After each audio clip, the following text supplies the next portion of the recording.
Assalamualaikum warahmatullahi wabarakatuh.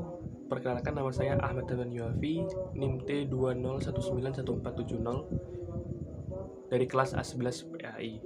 Di sini saya dari kelompok 9 bersama teman-teman saya akan menjelaskan tentang pengembangan bahan ajar fikih pada Madrasah Aliyah di mata kuliah pengembangan bahan ajar fikih.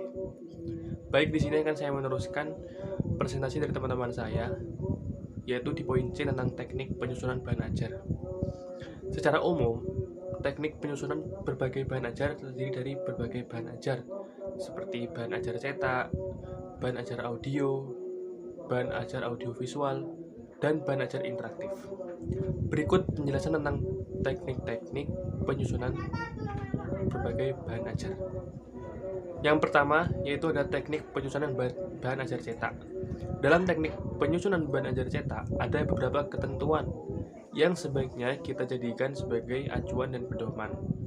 Beberapa ketentuan tersebut sebagai berikut. Yang pertama adalah judul atau materi disajikan dalam bahan ajar harus memuat kompetensi dasar atau materi pokok yang dicapai oleh peserta.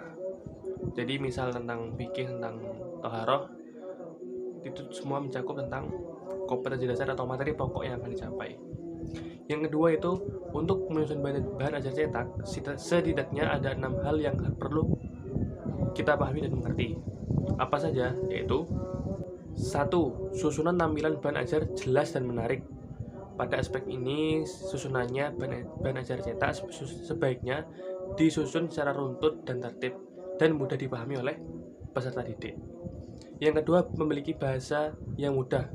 Maksud dari bahasa mudah yaitu mengalirnya kosakata dan kalimat yang jelas sehingga mudah dipahami oleh peserta didik. Yang ketiga yaitu mampu menguji pemahaman. Hal ini berkaitan dengan evaluasi dan penilaian dalam nanti setelah pembelajaran.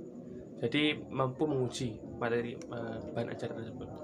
Adanya stimulan. Yang keempat, adanya stimulan. Hal ini untuk memancing rasa keingintahuan atau peserta didik atas bahan ajar yang disusun. Jadi ada pancingan-pancingan seperti itu.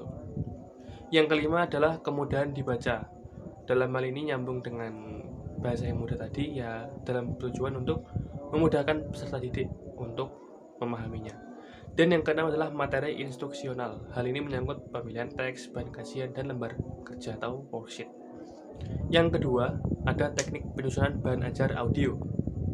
Kalau tadi cetak, sekarang audio. Bahan ajar audio merupakan salah satu bentuk bahan ajar yang menggunakan teknologi. Teknik penyusunan bahan ajar audio beberapa hal berikut. Yang pertama, judul diturunkan dari kompetensi dasar, sama dengan bahan ajar cetak tadi. Yang kedua, adanya petunjuk penggunaan dalam bahan ajar audio sesuai informasi pendukung yang ada. Jadi sebenarnya sama bahan cetak, tapi kita menggunakan audio. Jadi kita ngomong di audio tersebut untuk petunjuk penggunaan audio ini jadi seperti apa.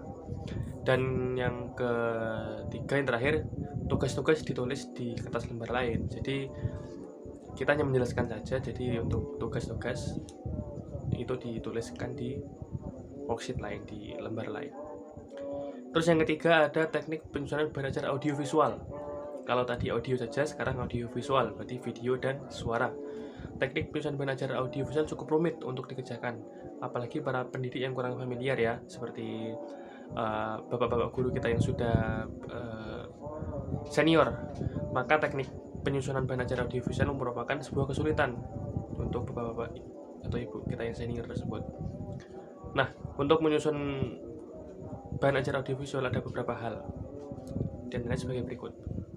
Yang pertama, analisis kurikulum yang sedang digunakan. Jadi kita harus menganalisis kurikulum yang digunakan, contoh kurikulum 13 materi fikih. Yang B, penentuan media ajar. Media ajarnya seperti apa? Kita menggunakan apakah papan tulis atau menggunakan teknologi yang lebih canggih lagi seperti tab atau menggambar yang bisa ditampilkan di video nanti. Yang ketiga, skema yang menunjukkan sekuensi. Jadi dalam sebuah program video atau film atau apapun itu audiovisual, jadi menggunakan skema yang sekuensi, bisa dikenali dengan skenario. Yang D, keempat, pengambilan gambar. Pengambilan gambar harus menarik, jadi tidak membosankan untuk peserta didik. apalagi peserta didik yang di jenjang sekolah dasar. Mereka harus menggunakan pancingan-pancingan atau stimulan yang menarik. Yang proses editing. Nah, ini yang sukar tadi ya, untuk guru-guru senior, berarti mereka harus mengikuti zaman untuk proses editing. Dan yang terakhir adalah teknik-teknik penyusunan bahan ajar yang perlu dipahami dari semuanya, yaitu yang pertama, teknik penyusunan bahan ajar interaktif. Teknik penyusunan bahan ajar secara garis besar sebagai berikut. A.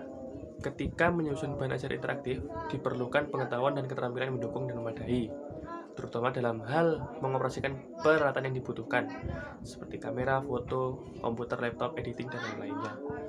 Yang kedua, ya B. Penyajian bahan ajar interaktif biasanya dalam bentuk compact disc atau CD, walaupun sekarang sudah ada MP4 atau YouTube. Yang C. Judul dari kompetensi dasar dan materi pokok diturunkan sesuai dengan besar kecilnya materi. Jadi penyusunan bahan ajar itu harus runtut dan jelas. Yang D atau 4, dalam penyusunan bahan ajar interaktif harus ada petunjuk pembelajarannya. Jadi walaupun kita membuat secara jelas secara audiovisual, tapi kita harus juga menyusun secara lembar cetak, bahan cetak, seperti itu. Yang kelima, bahan ajar interaktif dapat menjelaskan informasi pendukung secara padat, jelas, dan menarik dalam bentuk tertulis ataupun gambar diam dan bergerak. Nah, itu tadi maksud saya, harus saling melengkapi. Yang ke F, dalam bahan ajar interaktif dituliskan tugas-tugas yang dikerjakan oleh peserta didik, jelas.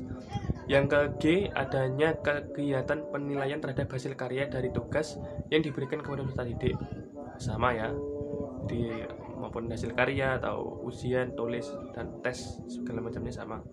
Yang terakhir, bahan ajar interaktif menggunakan sumber belajar dari berbagai hal yang dapat memperkaya isi materi, yang biasanya dapat berupa majalah, buku, materi internet, jurnal, dan lain-lain. Jadi keluasan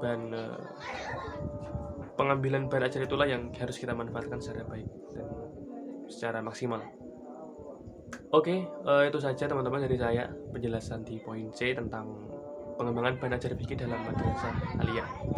Jadi teman-teman yang ada belum paham atau ngomong saya kurang dipahami, silakan ditanyakan di dalam forum kelas nantinya. Kurang lebihnya terima kasih. Wassalamualaikum warahmatullahi wabarakatuh.